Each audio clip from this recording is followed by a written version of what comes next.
Pittsburgh, so I kind of was going with that. I have no business savvy or business mind at all. I mean, I can write papers pretty well, all the schooling I went through, so that's what helped get me some grants to do some of that work. Yeah, that's pretty much all you need, some quality writing skills for some grant applications, for sure.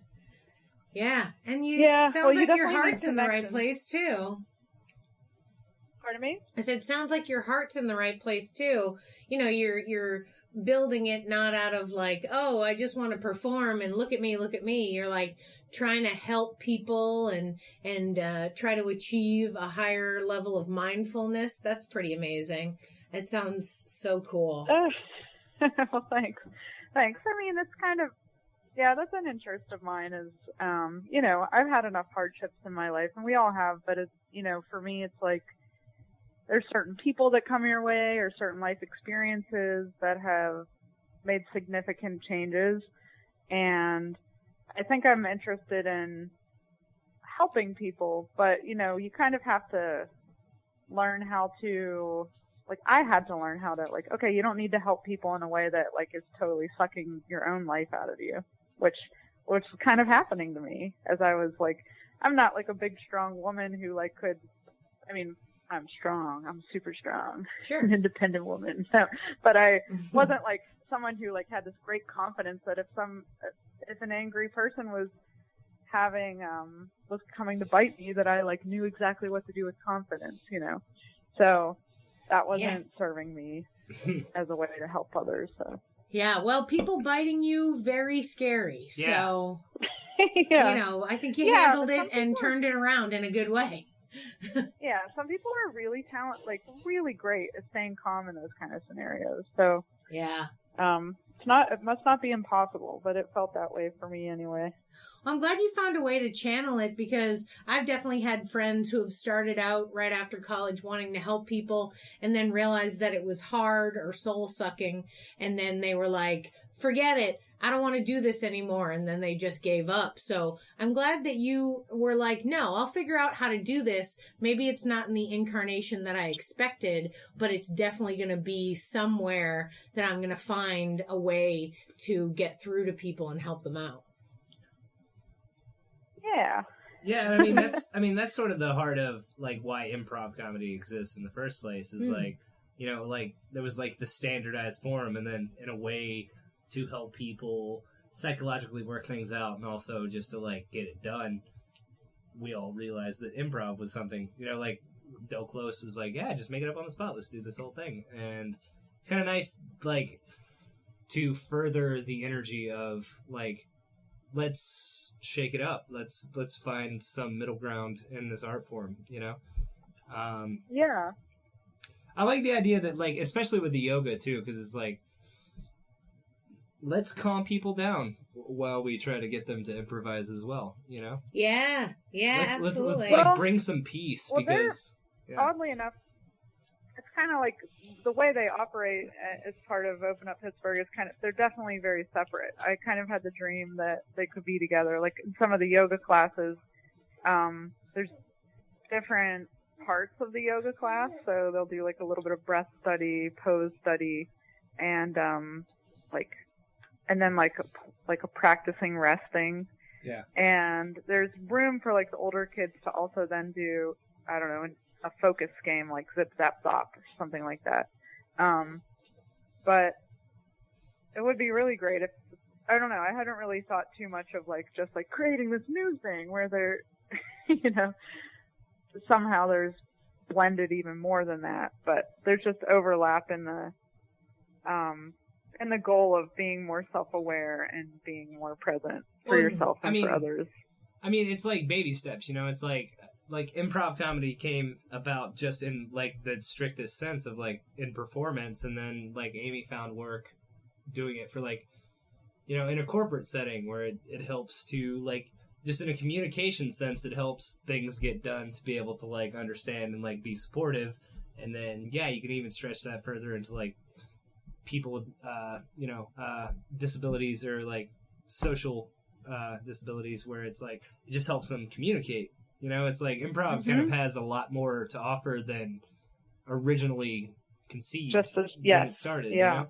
And I like the idea that I don't feel like we're anywhere near the end on finding like the applicable like altruistic sort of outcomes that can come from improv. Like improv has a lot of great positive facets that are connected to it. And I like that you're kind of on the forefront of trying to like, I don't know, workshop that whole where can we take this?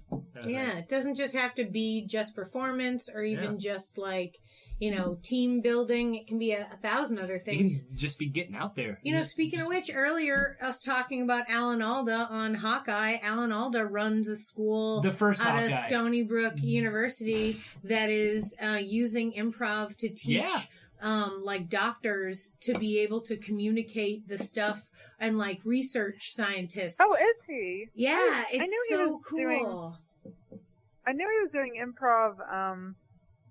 Like, I don't know, I've watched little clips or something of him like teaching improv, but I didn't know he was doing kind of applied improv for doctors. Yeah. I mean, yeah, he teaches amazing, a whole program and then goes around and does workshops with scientists to like help them figure out how to communicate. Because the stuff that they talk about is so dry. Yeah. It's Bedside manner difficult. is really Oh, boy, important, you know? Yeah, like bedside. Well, not even just talking to patients, but sometimes there's like, this is a guy who spends all his time in a lab trying to figure out how to make this enzyme and that enzyme become something. Yeah. And when he tries to explain to people, like get grants even, he like doesn't know how to tell them what he needs because he's like, just give me, I need to put the enzymes together, you know? Right. And you're like, no, you need to apart, figure out how to communicate with laymen. Yeah. And so his job, so Alan Alda is doing all this stuff. And Alan Alda was part of one of the first like improv groups ever. Ever, yeah. So, I mean, just exactly what you're talking about. Taking the idea of, we started out this just simple performance, just like, let's have a good time, funsies. And then it's like, okay, but let's figure out how to use this awesome thing that we've all enjoyed to actually make the world a better place. Well, I mean, like, at its core, it's also just, like, embracing the moment and just, like, living your life right then. You know, like, even if it's, like, you're fabricating a false life to live in front of people on a stage, then it's, like, that's still preparation to be able to just go with it in every other facet of your life, you know? Yeah. I mean, I love its capacity to build bridges, like the yes and idea, but even, I don't know, if you think about like in doctors' offices and hospitals, I definitely know of different people who are doing the work. I have a friend, Les Shaw, who teaches, like, going to conferences to teach dentists improv skills to help with their social skills. And awesome. It's just a matter of listening and maybe valuing, like, just getting out of your own head to effectively communicate. You know, it's like when you're on the stage, you just love, like, you can marvel at, like, wow, our 2 ideas came together and built this whole other idea, you know, or our 5 ideas came together and built this whole other idea. But just valuing sitting in a doctor's office and trying to get a sense of what your patient knows or what they're saying to you, and like listening to what they're saying to you, or being able to have an idea of what they're feeling, that's a huge challenge for a lot of people who have taken upon clinical occupations. Yeah. No, it's like, I'm actually looking over at Amy and Dalvitz right now, and I'm like, having a baby is like a really ultimate form of yes-anding.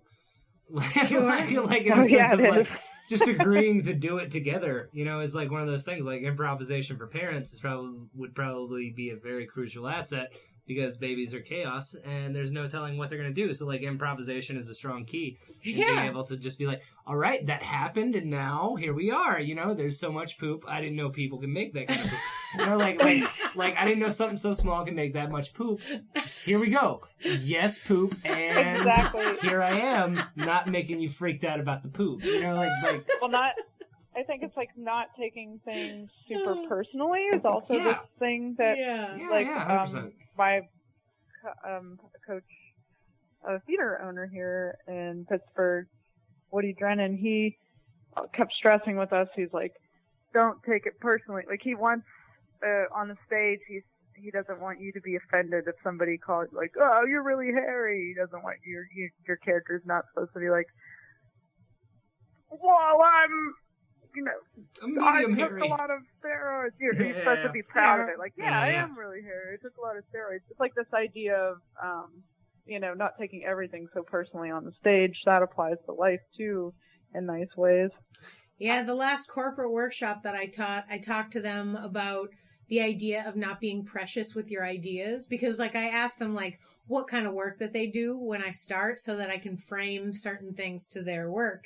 And they were like, we have to collaborate and like build projects together. So I was like, I'm sure you all have to come in to the brainstorming meetings with some ideas. And oftentimes your ideas are not taken, or your ideas are ripped in half and used partially. You need to figure out how to get to a place in your life where you're not so precious with your own ideas, so that you can actually open your mind up enough to create stuff. And at the end of the workshop, they were like, I had never thought about that. That would make us working together so much easier. And it's so funny how, like, because we do improv all the time, our brains function in this, like, highly collaborative, like, constantly looking for connections kind of way. Even further going back to your nickname, like how you make connections in that way, and some people, they just don't do that. And that's why they don't consider themselves artistic. Even some people who are great at improv don't consider themselves artistic. And I think it's because their brains don't naturally go from idea to idea, or they just don't feel comfortable in the creative process, which, like parenting, is chaos. Yeah. And it's just to be able to get people to the place where they can understand that, like people who aren't doing theater all the time, it's such a huge deal. Like to break their minds. Well, because I think our culture kind of sets us up to be really protecting our ego. And it's not just our culture. It's like, the workplace is doing that. You make a wrong step, well, you get like warnings and strikes. And so people are acting on the defensive. They're wanting to put a stamp on, if their idea succeeds, like make sure they knew it was my idea. And I don't think that it's really hard to create a culture of people letting go of that ego in most of our workplaces that are set up in a kind of competitive, or at least like kind of capitalistic mode. Yeah. Like, so people are like, really set up to kind of be protecting what's theirs. Yeah. And they're not like having somebody point out that their ego might get in the way, that's just not part of the culture usually of places, Yeah. In Open Up Pittsburgh, are you dealing with adults or children or both? And do all the people that you work with have disabilities, or is it like a breadth of different kinds of people?